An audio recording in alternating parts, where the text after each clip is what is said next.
गुरुर्ब्रह्मा गुरुर्विष्णु गुरुर्देवो महेश्वराय गुरुर्साक्षात् परम ब्रह्म तस्मै श्री गुरुवे नमः। आप सबके भीतर बैठे हुए उस परमपिता परमेश्वर को, उस सच्चिदानंद स्वरूप को मैं कोटि कोटि नमन करता हूँ और श्रीमद् भगवद गीता के अगले सूत्र को समझाने का प्रयास करता हूँ। कुरुक्षेत्र के मैदान में कौरव और पांडवों के सामना आमने सामने हैं। अर्जुन जिसके सारथी श्री कृष्ण बने हुए हैं, युद्ध के मैदान में आ खड़े हुए हैं, लेकिन अचानक ही उन्हें स्वजन प्रेम उत्पन्न होता है। माया के वशीभूत होकर वो युद्ध करने से इनकार कर देते हैं कि मैं अपने स्वजनों पर शस्त्र का प्रयोग नहीं कर पाऊंगा, और अगर ऐसा युद्ध में जीत भी गया तो किसी काम का नहीं है। जबकि श्री कृष्ण अर्जुन को समझा रहे हैं कि तुम क्षत्रिय हो, क्षत्रियों का उद्देश्य या कर्तव्य युद्ध करना होता है, चाहे सामने कोई भी हो। उसी क्रम में आगे बढ़ते हुए श्री कृष्ण कह रहे हैं, शरीर की 6 अवस्थाएं होती हैं, 5 तत्वों से बनकर शरीर बनता है, लेकिन आत्मा की ना तो कोई अवस्था होती है, ना ही वो बनता है, ना ही वो मिटता है। वो केवल अपने शरीर को चेंज करता है, एक योनि से दूसरी योनि, दूसरी योनि से तीसरी योनि में वो परिवर्तित होता रहता है।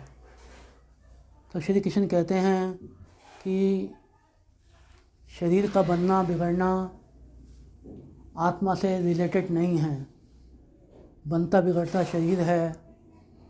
शरीर की 6 अवस्थाएं होती हैं, शिशु अवस्था, बाल अवस्था, युवावस्था, प्रौढ़ावस्था, गर्भावस्था और वृद्धावस्था। 6 अवस्थाओं के क्रम में शरीर बढ़ता है, बनता है, बिगड़ता है, बनता है, बिगड़ता है, बनता है, बिगड़ता है। ये क्रम चलता रहता है और ये क्रम जब तक चलता रहता है जब तक कि इंसान के जो कर्म है वो बैलेंस नहीं हो जाते, इंसान के कर्म नील नहीं हो जाते। उसका एक प्रभाव आता है, उसका एक बंधन उत्पन्न होता है।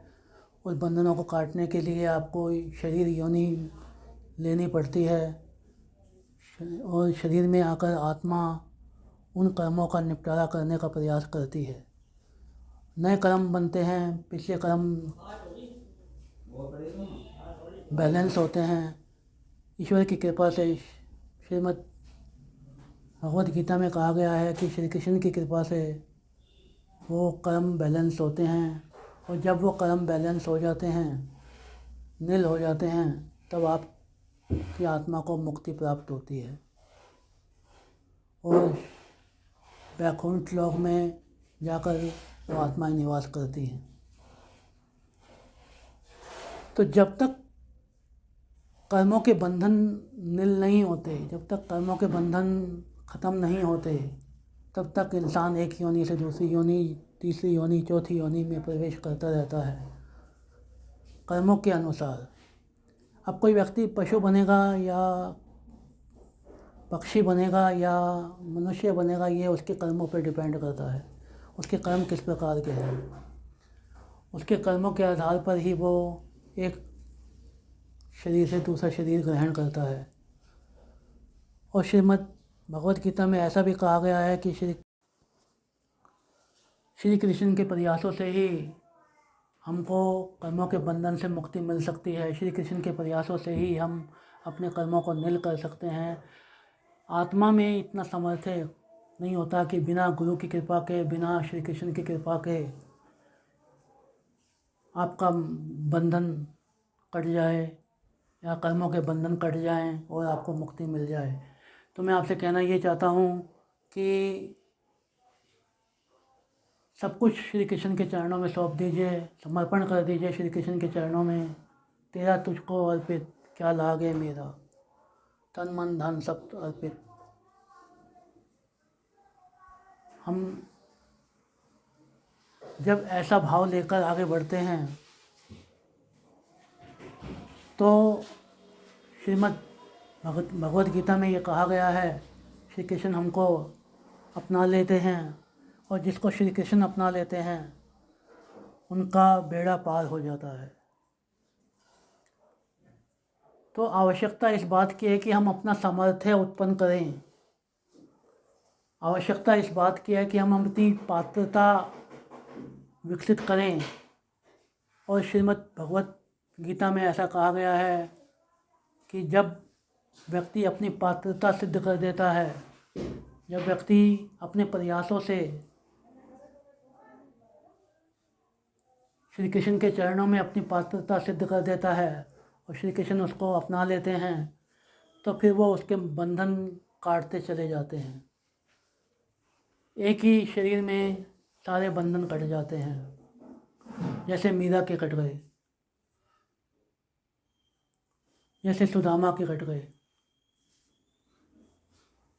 ऐसे कई एग्जाम्पल हैं जिस पर कृपा राम की होए, तापे कृपा करे हर कोय। तो बस हमें सब कुछ समर्पित कर देना है उस श्री कृष्ण के चरणों में